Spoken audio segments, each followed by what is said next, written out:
Starring Entertainment. Po ba siya under Angkan? Yes po. First product is American. But we will do other, nakaline up na rin po na Other products. Huli po, if ano naman maging successful yung fish sauce, there's plans for another food solution product. Kasi hindi lang po ako nakasalita masyado maiyak.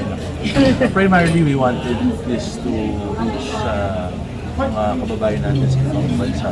OFWs working hard, so wanting to give them better or premium Filipino products. At na maging proud din sila na gawa galing sa atin. Na honest siya, hindi natin siya minamadali, hindi siya commercially produced. Gusto natin talagang very pure, quality, and talagang honest siya sa kanyang ingredients. Yun lang naman yung advocacy namin. Kasi, sorry politically, this is something we lack in the society, honesty, di ba? So, we want to do it sa food. Pinapasok natin sa ating bodies. Let's give our fellow kababayan sa ibang countries maayos sa patis. Pwedeng i-share sa mga anak nila. We're really never born here. So, something that they can taste from the Philippines. Sorry. Yes, and also I was inspired to do this because when I went to the States, like when we had the vacation like 4 years ago, I went to Trader's Joe and I was surprised there was a fish sauce. But technically po yung fish sauce came from Vietnam. Dapat po yung fish sauce tayo mas maangat before sa Vietnam. So I did some research and then I had some collaboration with the DTI. So yun po, we found out na wala po talagang maayos na fish sauce sa atin. Sila lang po yung may 45N. Actually, they started as 40N po. Now they had 50N. Pero siguro po we cannot reach that the 50N kasi po because of the fish na protein. So I just don't know if they have the test for that. Kasi sa atin, may testing po na 45N tayo umabot. Yes. Kasi Next question, where do you source out the sardines and the Lavotas. It's purely made from the Philippines. Product of the Philippines talaga.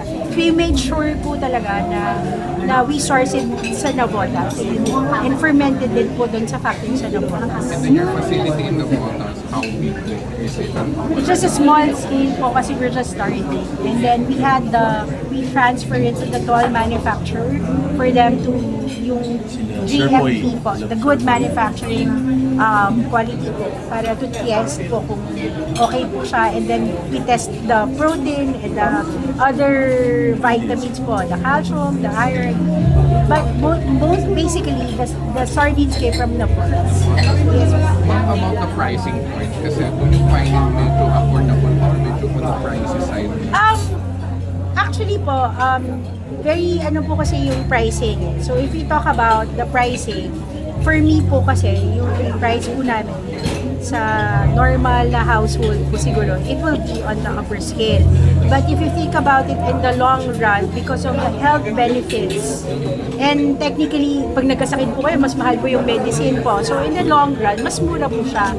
And like what Chef said, kanina po, instead of using different ingredients or whatever, you just use that angkan because eventually, if you tasted it, there's umami flavor po na matitaste nyo. So, yun na lang po yung gagamitin nyo. So, economically, sa akin po, mas mura siya.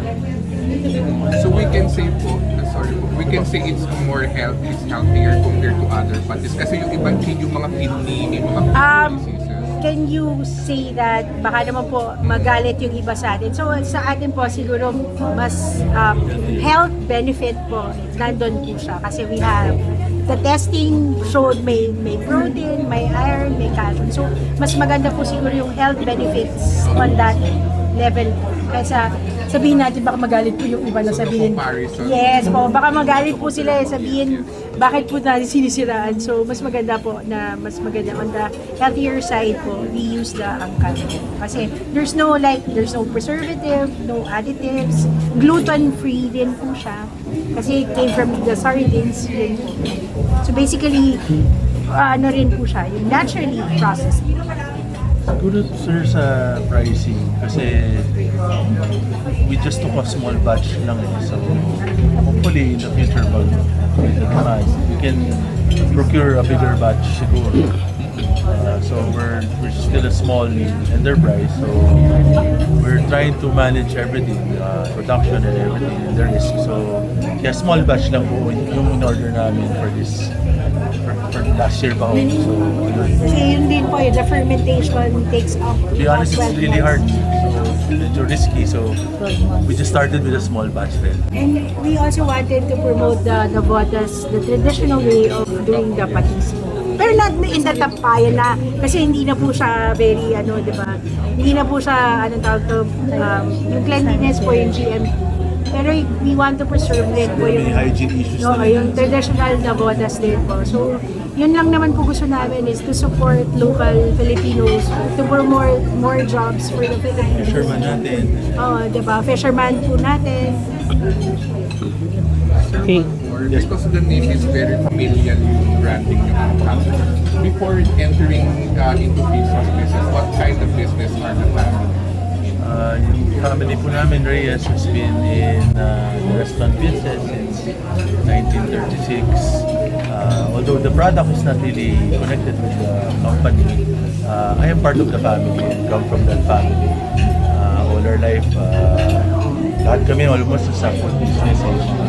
Minsan ko, kamag-anak ko, I don't know if I have the right to say, pero yung ibang pinsan ko, if you're aware, Reyes Barbecue, mga pinsan ko yan, Alex III, dito mo, Mama Sitas, yung family relative ko rin po yun. So mostly lahat kami nasa pagkain talaga, kaya makita nyo rin po malaki ako. Lahat po kami mostly malalaki mga Reyes, babae, lalaki, siguro, ganun. Kasi ang talagang namin, ang heritage namin nag-start sa pinaka-great grandlola ko, si Lola Asyang. Siya yung founder ng Aristopal. So, siguro iba sa amin na punta yung konting gift niya sa amin, di ba? Nag-trickle down yung mga ganyan. So yun, pero I'm happy kasi Lola Asyang ko, I've never really met her. She died 1978, I was born that year. Pero mga kwento-kwento ng mga tito ko, magaling ko talaga siya mag-business.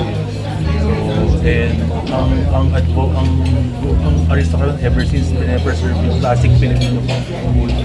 Diba? So ganun yung itsura niya naman, diba? So yun, I come from that family.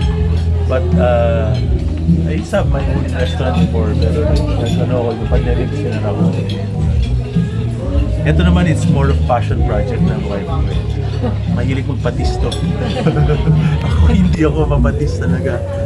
So ako naman, support, di ba? Support PMCs. So, yun ang Kasi yung ibang totoong patis story. na mabaho. Yes, So pag dumikit sa kamay mo, parang baho na Nag-research siya, tapos by God's grace, nandito sila po, di ba? Isang ganun lang naman, hopefully, may konting swerte kami dito sa business na to. Pero, yun nga, sinabi ko, gusto lang namin siguro showcase rin yung our Filipino excellence, how we do things. Hindi ko kulang pa tayo doon as a country to showcase our talents as Filipinos. I think we're a great nation. I think we have great people, talented people. And I want to, let's push it forward. Kung tayo maiwanan mga Vietnam mo, galing tayo doon. Ako na yung iwanan. Galing tayong Pilipino. Sobra. Ayun lang po. Sir, availability is sa last mall. So this means parang pwedeng nationwide. Yes po, eventually po we do the Hopefully, sir. nationwide. Then we do bazaars din po. Sorry muna. Hopefully, we might penetrate Kasi po, some supermarkets. Hopefully, supermarket, the price is a challenge nga. Sabi naman, medyo mataas yung price. So, specialty stores, maybe we might be there. Of course, we'll try to top the supermarkets. Hopefully, kasi normal natin, di ba? Pero, right now, it's in last mall. Then, our next plan is to join muna the bazaars, ganun. And then, we plan to go to a sales caravan with DTI. Yes, sales caravan. Para makaabot tayo doon. Yun ang mission plan namin. Kasi before we started it, we've been joining the mga sessions with DTI. Fairness, maayos naman ang DTI natin. Very proactive, very supportive sa mga small businesses. So, If you join them, madami kayo mag-pick up na information na madami pa lang pwedeng gawin sa industries natin makatulong penetrate globally. Sir, are you open na to reselling? Resellers? We're already looking at that kasi may mga certain inquiries. Of course, we'll be doing that kasi when we go to global. Ang kausap namin is for sure mga sinasabi na consolidator or And also for distributor. provinces, kasi we're not Here, of yet course, from- locally, we'll do it for Or affiliate marketing sa TikTok? I think so, yes. Diyan papasok si Sir Pino. Yes. Tapos, We're not a marketing person, we're not so really marketing persons. Yun, yeah. Local distributors, resellers, we're open to that. Siguro we'll just announce sa mga page namin sa Facebook. And through you, of course. provincial po sa Cebu. We have big market din po sa Cebu, in Davao. So, yun po, siguro resellers din po kasi doon. Kasi we can be there presently. So, yung challenge lang po namin is doing the batching for the officials. So, we want to maintain po the quality and the 45 and Honesty na 12 months fermentation and everything. And then we want also all of the batches kasi we're talking na kailangan po may testing in all of the batches para naman po when we put it to the consumer, talagang 45 yan po. And I said kanina yung sinabi ko ata sa speech ko na the quality and honesty, yun po yung sinasabi namin na we want to maintain yung honest tayo sa consumer. Kasi they pay a lot also, I guess they pay a lot for that. So dapat ano No. Sir, can you share the story choosing the brand name, Angkan?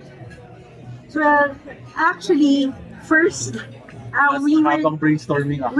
we thought of actually this is 2 years in the making. Mhm. So we thought of using his name Andoy kasi it sounds Filipino. His real name is Andres pero they call him Andoy, the nickname. But eventually we thought of kasi nga we want to preserve yung history, tradition. So yung dahil Canabotas fermentation, ganyan po, and then the family po para we could have That it is out. very unique ata sa Filipino word. Strong and dominant nga eh. Pagdating Pilipinong tatak talaga. Yun, kasi we want also to have detention po pagdating sa ibang ay, angkan. So parang alam niyo naman tayo, Family centric naman. Yes. kasi even when we go out of the country, yung pag may Pilipino, parang family mo na sila doon, diba? So, Pa rin natin. yun po, we end up using the angkan. So, the next step, how you dominate the market. Meron ba tayong napupusuan na celebrity para i-represent yung brand? Wala pa lang Wala sa pa po. If you Pero in the suggest- future, So Hopefully. we're trying to top muna po the chefs, Mhm. and we wanted to invite sana si Erwan, because I like him kasi Yeah. di ba may background history siya, so ganun po. So we try Informative to kasi yung Ah. content niya. so we try to Tapos send binibigay homage sa mga traditions, sa mga Pilipino, sa global culture. Kaya maganda rin yung actually ginagawa. kasi yung Pero iba di ko po, namin kilala. so yung iba po kasi parang may tie-up sila sa ibang Ibang. oo, so parang hindi pwede. So, Mm. but we'll send out some samples to the chefs. So, I really need you to decide. So, Yeah. hopefully, depende pag may growth po tayo, magka-growth yung company, then we might have the celebrity budget to chef, top it. mas more, siguro celebrity chef kasi hindi naman pwedeng artista kasi parang Lamos fish sauce, baka naman, kunyari si Marian Rivero sa fish sauce, hindi naman wala yung top. Mas maganda yata cosmetic siya. So, we'll do the chef. si Chef Boy. Very Filipino. Yeah, si Boy. Chef Boy lang. Tama po. Sige, we'll try to connect with him and send some samples. So, then we do collaboration with celebrity chefs. We're open to that. Meron pa?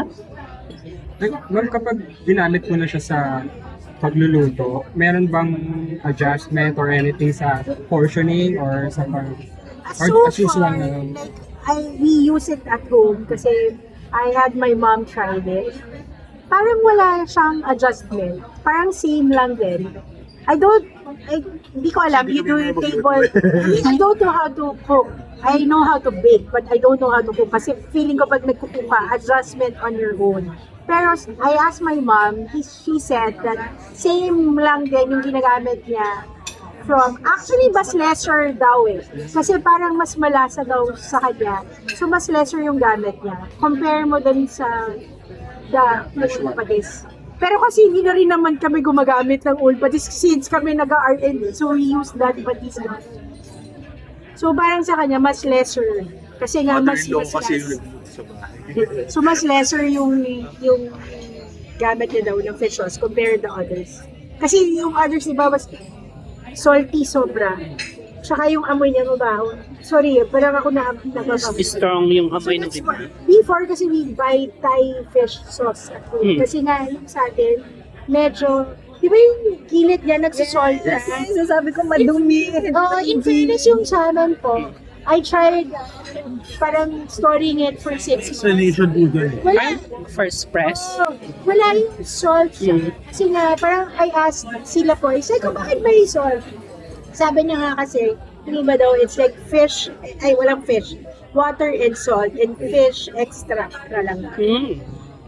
So, that's why it's like that. Sabi ko, okay. So, ang dami mo pala lalagay na asin sa katawan mo. Yes. Kaya bawal ang asin. Ay, ang